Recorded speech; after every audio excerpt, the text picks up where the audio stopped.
नमस्कार खुलुमबाय अस्सलाम वालेकुम जहार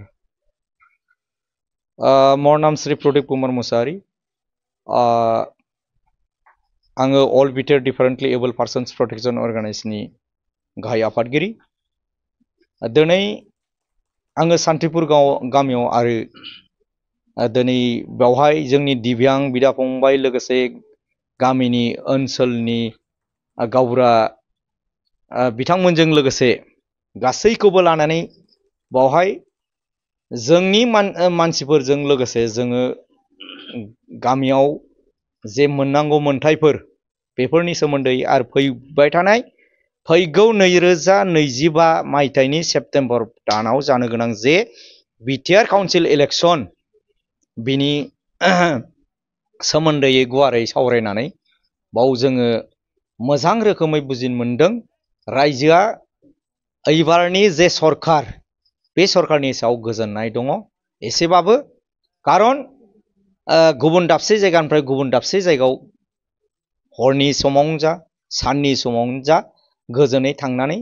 शान्तिभाबै फैफिननो हानाय थांनानै थानो हानाय मोनथायखौ मोनदों। नंगौ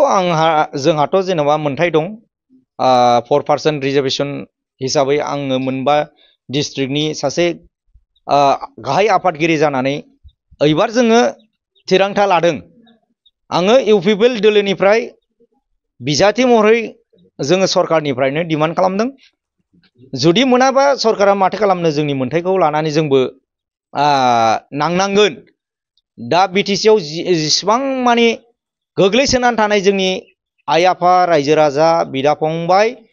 दिव्यां लोगोफोरनि थाखाय जोङो एबार बयबो मोनबा जिल्लानि डिस्ट्रिक्टआ बा जोङो सेन्ट्रेलै जयै सावरायलायनानै रायजो राजा मदद खालामगोन होननानै खावलायनायखाय आंबो एबार फैबाय थानाय 2025 सेप्तेम्बर दाननि जे काउन्सिल इलेक्शन जानो गोनां बे इलेक्शनाव आङो बयबो रायजो राजाखौ खावलायो ओनसोलनि गुमा ओनसोलनि जाति जनगोष्ठी जिमानखिनि धर्मि लम्बि सुबुंफोर दं आंनो जोंबायदि जे खाना बबा जे रायलायनो रोङै आखाइ आथिं जे सोलिनो हायै सुबुंफोरनि थाखाय बा रायजो राजा गुमा ओनसोलाव जेरैबायदि जौगायै ओनसोल गामि लामा सामा दलं थांनाय जे गोबाव बोसोरनिफ्राय जे राजत्व खालामनाय सरकार बैफोरनि समफ्राव उन्नति बा डेभेलप जायैनि थाखाय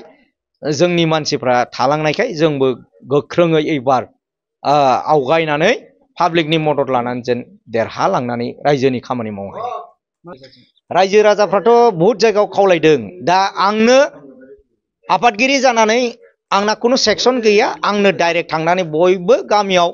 आङो बयनिबो अनसायनाय मोननानै बयबो वेलकाम खालामदों। दा बावैसो मान्दारकुटियाव दंबावो बिनिफ्राय दोलदोलियाव दंबावो बिनिफ्राय आरो खुरसाकाटियाव आं होबावगोन। दा आंनो जोंना खुनु ब्लक कमिटि गैया प्राइमारि गैया इउथ गैया आंनो सेन्ट्रेलनिफ्राय सासे अर्गानाइजेशननि आफादगिरि जानानै पाब्लिकजों आंनो डाइरेक्ट रायलायनानै पाब्लिकनि बा रायजो राजानि सुख दुख गासिबो सुलाद लानानै आङो आवगायगासिनो दं। आं फैबाय थानाय समाव बे गुमा ओनसोलखौ मोजां रोखोमैनो डेभेलप खालामनो थाखाय बयखौबो मोजां रोखोमै थांनानै थानो थाखाय मदद होनो आंनो बर होनो थाखाय बयखौबो खावलायनाय थाबाय।